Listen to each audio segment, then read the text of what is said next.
Yo, what's going on, true Blazer fans? It's Torey, and I'm back with another player analysis.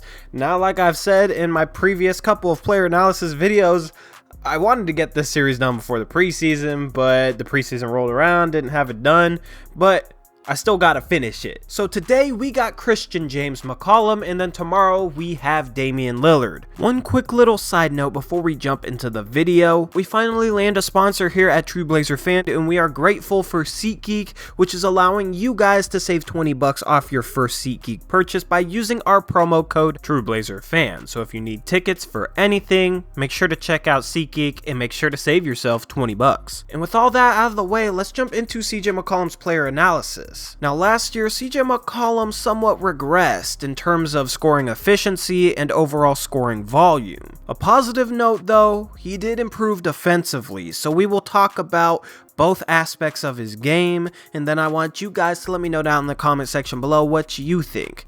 One-on-one hero ball is probably the biggest problem that hampered the Portland Trail Blazers last year, and CJ McCollum was probably the main culprit of that. However, I don't really want to just blame CJ McCollum, as I think that a lot of times sets would break down and CJ ended up in a position where he had to try and force some things because sets weren't working, the offense had no rhythm, the guys around him weren't hitting shots, and it was just a main combination of things where CJ felt like, I have to take it upon myself and try to get us a bucket. Now, if you look at the stats, they reflect this. In 2016-2017, CJ McCollum averaged 3.5 three-point field goal catch and shoot attempts a game and 1.9 pull-up three-point field goal attempts per game. So basically, he was shooting almost twice as many catch and shoot threes as pull-up threes. Now, last season in 2017-2018, CJ McCollum shot 2.8 catch and shoot three-point attempts a game and 3 pull-up attempts a game. So it essentially went from 2/3 of his three-point attempts being catch and shoot to half and half being pull-ups and catch and shoot. Catch and shoot threes are simply better for CJ McCollum and pretty much any shooter in the NBA, as CJ shot 43.5% from catch and shoot last year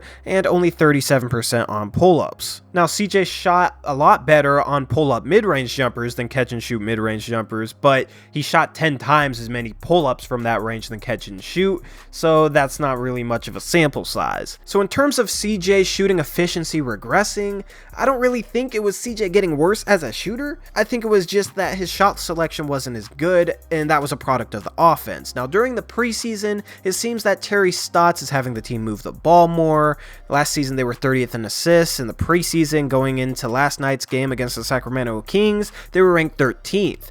So that spells good news for guys like CJ McCollum, who will be getting more catch and shoot threes, and so far in this preseason, he's been receiving a lot more of those. That'll lead to a more efficient CJ McCollum and a more efficient offense. Hopefully this will have the same effect for Damian Lillard, but I'll talk about that tomorrow. When it comes to that hero ball mentality, CJ does need to learn how to trust the offense and the players around him to either get good shots themselves or to get CJ himself some good shots, because it seemed last year that he was in with bench units that were struggling and he would just try and take over, which for a guy like Kobe Bryant, Michael Jordan, LeBron James, they can take over without a problem.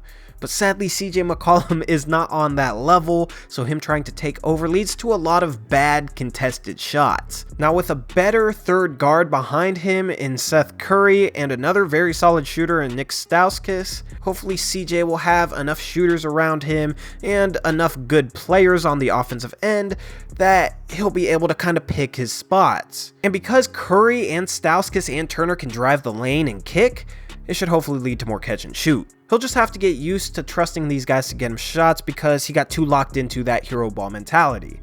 Last season was also probably his worst season of his career in terms of his passing, where he would routinely miss open teammates and try and force a shot, sometimes against 2 or 3 defenders. Now, we talked in the offseason that this is something he wants to improve, and I think this is crucial into opening up his game and making him more than just a scoring threat. Near the end of last year, I started noticing that defenses were kind of just all out sending guys on CJ McCollum when he drove the lane. It resulted in CJ not getting to the rim much at the end of the season, and I think defenses were doing this because of CJ's lack of passing, and this is something that NBA teams might have actually scouted. Now, if CJ wasn't a great scorer, they wouldn't send multiple defenders, but because CJ is so multi-dimensional as a scorer, it was a better option for defenses to try to shut that down with multiple defenders and risk the off chance that CJ McCollum might actually make the right pass. With CJ being a great ball handler and having a great pace to his game, he shouldn't really have a problem seeing the floor.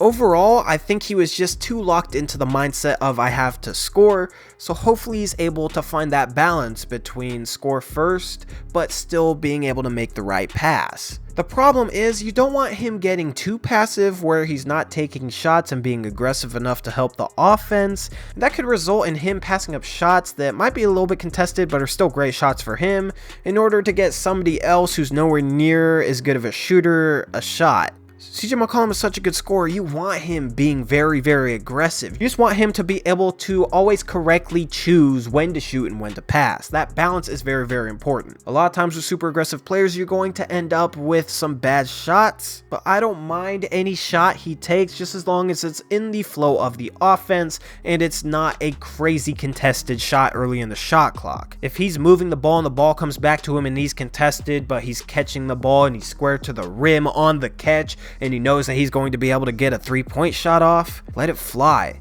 He doesn't get blocked on his jump shots, so if he has the confidence to catch and shoot, he should do it. We don't want him becoming Myers Leonard out there. Look for teammates enough to make the right pass, but still stay aggressive enough to be the lethal scorer that you are. That would be my advice for CJ McCollum. Now on the defensive end, CJ McCollum did improve a lot as a one-on-one defender, however his off-ball defense still needs a lot of work. I'd say he's an average-ish guard when getting screened and when playing the ball handler one-on-one. He doesn't have the best lateral quickness, but it's not the worst, and while I wouldn't say he's the smartest on-ball defender, he's definitely not dumb in that area, so he's able to hold his own when guarding guys one-on-one, unless they're guys like Klay Thompson who will post him up and shoot over him. He does have that size disadvantage that he'll never fully be able to neutralize. He just has to do the best with the tools he has. I still think he's a below average defender because he does get lost a lot off the ball. I've noticed him getting too locked in on the ball or his man. When he's too locked in on the ball, he gets back cut or he's not ready to get through screens, which leads to open shots for the guys he's guarding. Or when he's too locked in on his man, he's not ready to dig at the ball when opponents drive, or he's not ready to play help defense. As a defender, you really want to try and keep your eyes on both the ball and your man and be able to focus on both so you can make the right decision and you can see when you should help and see when off-ball screens are coming at you and when your opponent is cutting. I think CJ really struggles with this. This is something that he definitely needs to improve. But probably the most awful nuance of his defense are his closeouts. He definitely overextends on his closeouts, and that's probably due to him being a smaller two guard where he feels like he has to get very close to his opponent in order to fully contest the shot. But I see too many times where he'll run so hard at a player that's just caught the ball that he's very easy to beat off the dribble. Now Stotts doesn't want to give up 3-point shots, so maybe it's philosophy, but you also don't want guys with a clear lane to the rim, as plays like that results in Zach Collins and Yusuf Nurkic having to pick up the slack and might lead to either of them getting into foul trouble. And with the lack of bigs we have this year, that's something we can't afford to do on a game-to-game basis. There's a sweet spot when closing out where you're close enough to be able to contest the shot well enough to make it a tough shot, but you're also far away enough that you can't get beat off the dribble. It's hard because you're running at somebody, which makes you easier to beat. It's hard to stop your momentum and then slide. Closing out is one of the things I struggled most with when I played college basketball against guys that were more athletic than me. So I definitely feel CJ's struggles on that end. I definitely know what it's like. But CJ's an NBA player and CJ's much more athletic than I am, so he needs to be able to learn how to properly close out. I think honestly if he just improved his off-ball defense and his focus and decision making when guarding a guy who doesn't have the ball, and if he was able to close out better, he'd probably be an average defender. An average defender for a 6'4" shooting guard who's a lethal scorer? I'd take it. Even with his and Dame's struggles on the defensive end, we were knocking on the door of being a top 5 defense, so if we can just see a little bit more improvement from CJ, we might become a top 5 defense. Anyway, True Blazer fans, let me know what you guys think about CJ McCollum. Let me know what you guys have seen from him this preseason. Let me know what you think about his play. He definitely had a very good game last night on the offensive end. I did hope for more defensive improvement that I haven't seen yet, but maybe he can get that going when the regular season hits. Also, we just started a Patreon page. The link will be in the description below. So if you were so willingly kind enough to donate anything to help us grow, we'd appreciate it. We're going to try and get some perks for our patrons so that if you donate a certain amount, you'll be eligible for coupons, giveaways, and other types of cool stuff. Nothing's been confirmed yet, but we're hoping that in the next month or two, we're able to have a list of things that we can give back to you guys if you donate to us on Patreon. As I've always said, we always try to give back to you guys with anything that we do. We really value the support that you guys have given us so far in this journey to 4,000 subs. We're almost there. That'll be a cool milestone to hit, and I'm very excited to see that happen. Anyway, True Blazer fans, this has been Torey. Peace out. Go Blazers.